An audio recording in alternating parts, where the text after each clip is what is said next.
History in Havana. President Obama officially welcomed in communist Cuba. This is a moment filled with great emotion. As well as business opportunities. People want to come. And at least one wild claim. Give me a list of the political prisoners and I will release them. Tonight, we have those names for Raul Castro as we kick off our team coverage of the president's historic visit. And good evening. Tonight we're also hearing from the president about the possibility of meeting with Fidel Castro. Yes, as well as from local Cuban-American activists who are ready to respond to Raul Castro's claim that he doesn't hold any political prisoners. Elliot Rodriguez and Rudabeh Shabazi are live in Havana for us.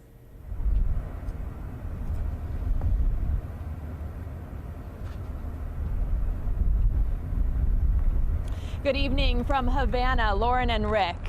I'm Rudabeh Shabazi. And I'm Elliot Rodriguez. It's a breezy and cool night here in Havana. Yes, it is, and it has been an historic day. The first U.S. president in 88 years to set foot on Cuban soil. And really, Elliot, he was greeted like a rock star here on Havana. People lining the streets blocked off, and many young people also rejoicing, many of them wearing American flag T-shirts. That's right, Rudabeh. A lot of pomp and ceremony surrounding the president's day, but he also got down to some pretty serious business, discussing the thorny issues of democracy and freedom in the same room with Cuban leader Raul Castro. Tonight, the president attending a state dinner hosted by Raul Castro at the Palace of the Revolution. That dinner less formal than we're used to seeing in the United States at the White House. People dressed in modest attire or casual cocktail dresses, and no planned speeches or toasts. And meantime, while that was happening, Elliot, the dissidents here in Cuba reporting more arrests since the diplomacy began between Cuba and the United States, including one high-profile arrest tonight. That's right, Rudabeh. The group Ladies in White, one of the most vocal and outspoken dissident groups here on the island, report that their leader, Berta Soler, and her husband were arrested and taken to an undisclosed location in Havana. Now, she spoke to me just on Sunday, and she told me she's not hopeful that the president's trip will result in any definitive reforms here in Cuba. Now, the last time we heard from the Ladies in White, they said they were surrounded by state police at a vigil.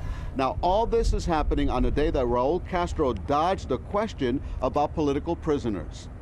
The president started his day at the Jose Marti Memorial in Havana. He signed the guest book where he praised the man who fought for Cuban independence from Spain. Later, the U.S. national anthem played in the Palace of the Revolution as President Obama was formally welcomed by Cuban leader Raul Castro. The big event of the day came in the afternoon. President Castro always jokes with me about how long Castro brothers' speeches can be. Obama and Castro side by side at a news conference. President Obama declared this a new day. America believes in democracy. We believe that freedom of speech and freedom of assembly and freedom of religion are not just American values, but are universal values. And Castro talked about democracy and human rights. We defend human rights. In our view, civil, political, economic, social, and cultural rights are indivisible, interdependent, and universal. On an island where refugees died trying to escape through the Florida Straits. President Obama said dialogue between the U.S. and Cuba would be difficult.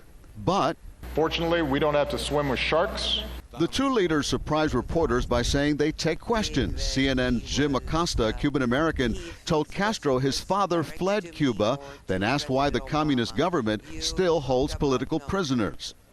Give me a list of the political prisoners and I will release them immediately. Just mention a list. What political prisoners? Give me a name or names. Moments later, an apparently agitated Castro said reporters were asking him too many questions and they should direct their questions to President Obama.